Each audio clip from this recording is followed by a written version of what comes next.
Well, Graham, welcome to Six Simple Questions. Obviously, we know each other quite well because we've been networking for a few years, but do you want to introduce yourself? Okay, afternoon, Simon. Yes, my name is Graham Heap, and my business is UK Probate Genealogy. Right, and that leads me nicely on to the next question is, how did you end up doing this? Well, it was a hobby business to begin with. Originally, when my father's business went bust and I was working for it rather spectacularly, I was looking around for things to do. I tried a few things, out of work for a while, and rather enjoying being a kept man, in fact. But one day, my son, who had a paper round at the time, said, "Dad, it's about you realise that you and Mum and I are the only ones with a steady income in this household." So after I finished beating the insolent brat, I thought, well, maybe I'd better do something. So at the same time, I was a member of our breakfast club at the time, and there was a member there in North Manchester who had a firm of investigators, and he was stuck on a couple of probate cases he'd been asked to look into, and he knew it was a hobby of mine, so he asked if I would have a look at it. Well, anyway, he'd spent about 6 months on them both, and they took me about 5 minutes each to solve. So I thought, well, there's potential for business here, and that was, gosh, 15 years ago, maybe longer, and carried on ever since. And great, and it's getting busier from the sounds of things as well. Yep. Yes, yeah, great. People carry on not writing wills, and that. So yeah. Great. Okay. Now, with the Business Network, we like to ask some personal questions so people know a bit about you. What do you do in your spare time? Hobbies, passions? Probably too much, I think, is the answer to that. I play real tennis, which you've seen at the Rackets Club in Manchester, and rackets there. I play golf, which we have played together. We have. I was extremely rude about your golf, I'm afraid. I do apologise for that. I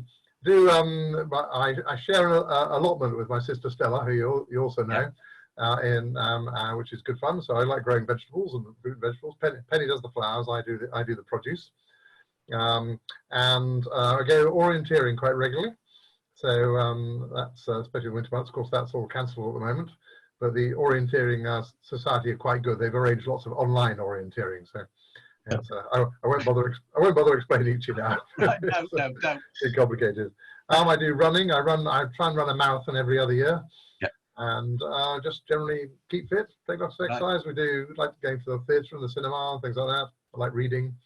So never enough hours. That's great. I think we've had a first there because you actually apologised to me. Sorry. Can we start re-recording, please? No, this is it. One take only. So the one thing I don't know about you, do you listen to any podcasts? Not really, no. I do occasionally when I go running and things like that. But I tend to listen to the radio 3, 4, or 5 mainly. And occasionally pick up the odd podcast on there, but I have very eclectic taste, so I don't really stick to one or the other. I just look at what's first on the list really, and tend to listen to that. No, fair enough.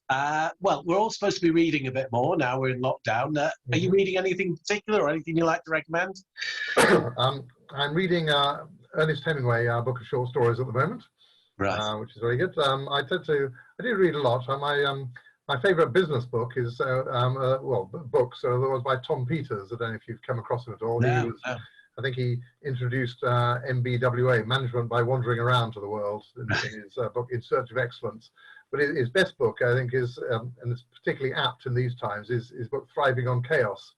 It's a great book. And it's subtitled Prescriptions for a World Turned Upside Down. So I think... Well, that's very apt then, Definitely worth everybody having a look at that. Yeah. I read a fair amount of science fiction. I like the Ian M. Banks novels, things like that. And but generally, my tastes again are very eclectic. I really like to read Hemingway, Marquez, other authors, even Harry Potter on the other end of the extreme. So a good range.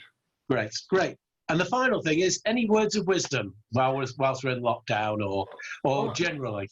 Well, one of my favourite business sayings all the time was by John Ruskin, who's the 19th century polymath, who is a great saying about buying and selling, and it was there is hardly anything that some man cannot make a little worse and sell a little cheaper, and he who buys on price alone is that man's lawful prey. I think basically buy cheap, buy twice. Yeah. And I mean, we know Mr. Kentish, who is always saying you should be looking at your prices and Yep. you know, Mhm. never taking them down rather than putting them up. So Yep. yeah. Well, look, Graham, this has been brilliant. I thought it would be. So thank you very much. Thank you, Simon. And get yourself a plaster for your chin. I will do. I will do. Yeah, I've got to explain why I look as if I've been in a fight. So, anyway, thanks, Graham. Good. Bye. Okay, Simon. Thanks very much. Bye. Yeah. Bye.